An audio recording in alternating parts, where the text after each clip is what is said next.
Platelet rich plasma తోటి వెంట్రుకలు కొత్తవి వస్తాయా లేకపోతే ఉన్న వెంట్రుకలే గట్టిగా నిలబడతాయా?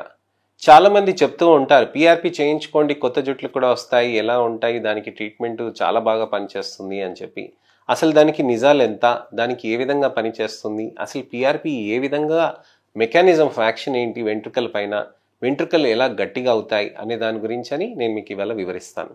నేను మీ doctor Raj Kireet, Celestee skin laser and hair clinic Jubilee Hills మరియు కొక్కపేటలో chief and founder dermatologist and hair transplant సర్జన్గా ప్రాక్టీస్ చేస్తున్నానండి.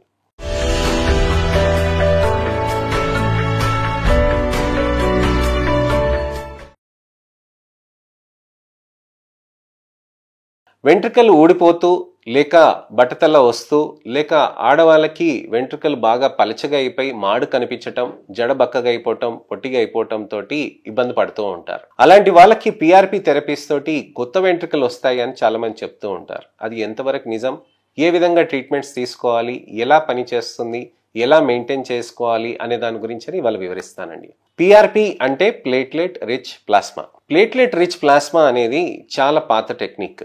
ఇది ఎలా చేస్తారు అనంటే మన ఓన్ బ్లడ్ అనేది తీసుకొని మనకి దాంట్లో ప్లేట్లెట్స్ అనే కణాలని సపరేట్ చేస్తారు.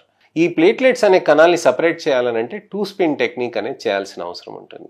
దీనికి ఒక స్పెషలైజ్డ్ సెంట్రిఫ్యూజ్లో చేయాలండి. మామూలు సెంట్రిఫ్యూజెస్లో చేసేస్తూ ఉంటారు, అది కరెక్ట్ పద్ధతి కాదు. మనకి కరెక్ట్ పద్ధతి అనేది రిఫ్రిజిరేటెడ్ సెంట్రిఫ్యూజ్లో చేసుకుంటూ ఒక టెంపరేచర్ అనేది సెట్ చేసుకొని దానికి సరైన పారామీటర్ సెట్ చేసుకొని దాన్ని ఎక్స్ట్రాక్ట్ చేయాల్సిన అవసరం ఉంటుంది. ప్లేట్లెట్ కణాలని చాలా డెలికేట్గా చేయటంతో ఆ క్వాలిటీ ఆఫ్ పీఆర్పీ అనేది బాగా పెరుగుతూ ఉంటుంది. క్వాలిటీ ఆఫ్ పీఆర్పీ మనకు పెరిగితే తేడా వస్తుందనంటే చాలా తేడా వస్తుందండి. మా దగ్గర ఒక స్టడీ చేశాం. మామూలు దాంతో చేసి తర్వాత రిఫ్రిజిరేటెడ్ తోటి చేస్తే రిఫ్రిజిరేటెడ్ తోటి చేసిన దాంతో మనకి రిజల్ట్స్ అనేటివి బాగుంది. క్వాలిటీ అనేది డెఫినెట్లీ చాలా మంచిగా ఇంప్రూవ్మెంట్ అనేది వస్తూ ఉంటుంది అనమాట. ఈ క్వాలిటీ పీఆర్పీ అనేది మనకి వెంట్రుకలకి మంచి బెనిఫిట్ ఇస్తుంది. ఏ విధంగా బెనిఫిట్ ఇస్తుంది? వెంట్రుకల్లో మనకి మంచి స్ట్రెంగ్త్ అని రావాలి అని అంటే మనకి గ్రోత్ ఫ్యాక్టర్స్ అనే దాంతో స్టిమ్యులేట్ కావాలన్నమాట. సో ఈ ప్లేట్లెట్స్ దాంట్లోంచి కణాల్లోంచి మనకి 60 bio active substances, more than 60 అనమాట, 60 కంటే ఎక్కువ బయో యాక్టివ్ సబ్స్టెన్సెస్ అనేటివి మనకి ఆ ప్లేట్లెట్స్లోంచి ఆ ప్లేట్లెట్ కణాల్లోంచి మనకి రిలీజ్ అవుతాయి. ప్లేట్లెట్ డిరైవ్డ్ గ్రోత్ ఫ్యాక్టర్స్ అని, వాస్కులర్ ఎండోథీలియల్ గ్రోత్ ఫ్యాక్టర్స్ అని, ఇన్సులిన్ లైక్ గ్రోత్ ఫ్యాక్టర్స్ అని, ఇతరత్ర వేరే అన్ని హెచ్ఎల్పి థెరపీస్ అని, ఇలాంటి డిఫరెంట్ అన్ని పెప్టైడ్స్ అన్ని బయో యాక్టివ్ సబ్స్టెన్సెస్ అన్ని రిలీజ్ అవుతాయి అనమాట. ఇవన్నీ రిలీజ్ అయిన దాంట్లో PDGF, VEGF, IGF, TGF alpha, transforming growth factor. So ఈ గ్రోత్ ఫ్యాక్టర్స్ అనేటివి మనకి అక్కడ వెంట్రుకల్ని బాగా స్ట్రెంగ్తన్ చేస్తుంది. ఈ వెంట్రుకల్ని స్ట్రెంగ్తన్ చేసేటానికి స్టెమ్ సెల్స్ దగ్గర, డర్మల్ పాపిలా సెల్స్ దగ్గర బాగా స్ట్రెంగ్త్ అవుతూ ఉంటాయి. అవి స్టిమ్యులేట్ అవుతూ ఉంటాయి. సో అలా స్టిమ్యులేట్ అవ్వటానికని మనకి వెంట్రుకలు అనేటివి బాగా విపరీతంగా మంచిగా పెరగటానికని మంచి ఛాన్సెస్ ఉంటాయి అన్నమాట. అయితే పీఆర్పీ అనేది ప్లేట్లెట్ రిచ్ ప్లాస్మా అనేది మనం 15 రోజులకు ఒకసారి కానీ నెలకు ఒకసారి కానీ తీసుకోవాల్సిన అవసరం ఉంటుందన్నమాట. మనకి సమయానుకూలంగా దానికి కాంబినేషన్స్ కూడా చేయొచ్చండి, మీసోథెరపీస్లో కూడా చేయొచ్చు. అయితే ప్లేట్లెట్ రిచ్ ప్లాస్మా మనకి ఏ విధంగా హెల్ప్ చేస్తుంది అని అంటే వెంట్రుకల పక్కన ఉన్న స్టెమ్ సెల్స్, వెంట్రుకల్లో కింద కుదుళ్ళ దగ్గర ఉన్నదాన్ని డర్మల్ పాపిలా సెల్స్ అని అంటారండి. అలానే మనకి సెబేషియస్ గ్లాండ్ అని దాని కొద్దిగా పైన ఉంటుందన్నమాట. ఆయిల్ గ్లాండ్స్ అని అంటాం కదండి, ఈ ఆయిల్ గ్లాండ్స్ కింద మనకి అది సెబేషియస్ గ్లాండ్ దగ్గర స్టెమ్ సెల్ రిజర్వ్ అని ఉంటుందన్నమాట. ఈ stem cell reserve dermal papilla cells అనేది సింక్రనీలో ఉంటుంది. ఈ సింక్రనీతోటే మనకు ఆ వెంట్రుకలు అనేది మంచిగా పెరగటానికని ఆస్కారం ఉంటుంది అన్నమాట.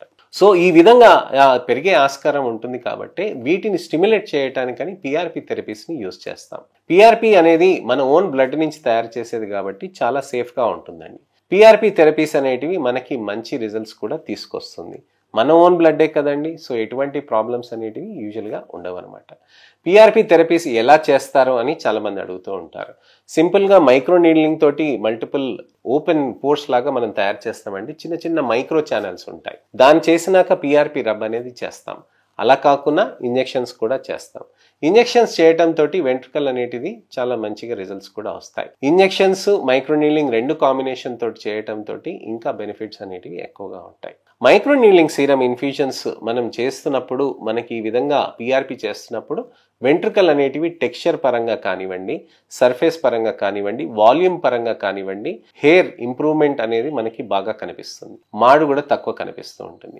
పిఆర్పి థెరపీస్ మినాక్సిడిల్ తోటి యూస్ చేయొచ్చా అని అంటే తప్పకుండా యూస్ చేయొచ్చండి. మినాక్సిడిల్ తోటి పిఆర్పి థెరపీస్ తోటి చేస్తే చాలా మంచి రిజల్ట్స్ అనేటివి వస్తూ ఉంటాయి. అలానే పిఆర్పి థెరపీస్ తో పాటు మనం జిఎఫ్సి కాంబినేషన్స్ చేయొచ్చండి, మీసో కాంబినేషన్స్ చేయొచ్చు, మీసో డిటాస్ట్, మీసో బైకాలిటమైడ్, అలానే oral tablets, nutritional supplements, oral minoxidils, అలానే మనకి డ్యూటాస్టరైడ్, ఫినాస్టరైడ్ టాబ్లెట్స్, ఇతరత్ర పెప్టైడ్స్ కూడా యూస్ చేయొచ్చండి. రిడెన్సల్, ప్రోకాపిల్, అనగైన్ అని ఇలాంటి ఇతరత్ర మనకి కూడా మనం ట్రీట్మెంట్స్ అనేటివి చేసుకోవాల్సిన అవసరం కూడా ఉంటుంది. ఆ కాంబినేషన్స్ చేస్తే చాలా మంచి రిజల్ట్స్ కూడా ఉంటాయి. ఏ రకంగా మనం పిఆర్పిస్ తోటి ఈ మెడిసిన్స్ అనేటివి యూస్ చేయొచ్చు అనే దాని గురించి మీరు మా దగ్గరకు వస్తే మీ వెంట్రుకల్ని చూసి అనాలిసిస్ చేసి దానికి తగ్గట్టుగా నేను మీకు ట్రీట్మెంట్ మీకు సజెస్ట్ చేయగలనండి. అలానే మీకు ఎటువంటి అయినా సందేహాలున్నా, అపోహలున్నా, ప్రశ్నలున్నా, ఎటువంటి అయినా టాపిక్ నేను మాట్లాడాలని మీరు అనుకుంటున్నా కామెంట్ సెక్షన్లో మీరు పెడితే తప్పకుండా దానికి నాకు సమయం దొరికినప్పుడు వీడియో రిప్లై కానీ టెక్స్ట్ రిప్లై కానీ నేను చేస్తాను. నా వీడియోని లైక్ చేసి షేర్ చేసి నా ఈ అవేర్నెస్ క్యాంపెయిన్లో పంచుకుంటారని ఆశిస్తున్నానండి. మీ మిత్రులకి, మీ శ్రేయభిలాషులకి, మీ పిల్లలకి మంచి ట్రీట్మెంట్స్ ఆప్షన్స్ ఉంటాయి, తప్పకుండా వచ్చి ట్రీట్మెంట్ తీసుకోవచ్చు అనే దాని గురించి అని కూడా వివరించండి. వీడియోని ఫస్ట్ నుంచి లాస్ట్ వరకు చూడమని చెప్పండి. అలానే ప్లేట్లెట్ రిచ్ ప్లాస్మా గురించి అని ఎటువంటివైనా డౌట్స్ ఉన్నా కానీ మీరు కామెంట్ సెక్షన్లో పెట్టండి. నా ఛానల్ సబ్స్క్రైబ్ చేసుకుని నోటిఫికేషన్ బటన్ నొక్కితే నెక్స్ట్ ఇన్ఫర్మేషనల్ అవేర్నెస్ వీడియోతోటి నేను మళ్ళీ మీ ముందుకు వస్తాను. నేను మీ doctor Raj Kireet, Celestee skin laser and hair clinic, Jubilee Hills మరియు కోకాపేట్లో chief and founder dermatologist and hair transplant సర్జన్గా ప్రాక్టీస్ చేస్తున్నానండి. నమస్తే.